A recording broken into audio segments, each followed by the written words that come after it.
اے اہل اسلام، اب اللہ اور اس کے رسول کی طرف سے ان مشرکوں سے جن سے تم نے عہد کر رکھا تھا بیزاری اور جنگ کی تیاری ہے۔ سو مشرکو، تم زمین میں 4 مہینے چل پھر لو اور جان رکھو کہ تم اللہ کو عاجز نہ کر سکو گے، اور یہ بھی کہ اللہ کافروں کو رسوا کرنے والا ہے۔ اور حج اکبر کے دن اللہ اور اس کے رسول کی طرف سے لوگوں کو آگاہ کیا جاتا ہے کہ اللہ مشرکوں سے بیزار ہے اور اس کا رسول بھی۔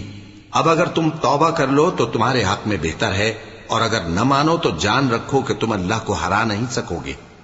اور اے پیغمبر، کافروں کو دکھ دینے والے عذاب کی خبر سنا دو۔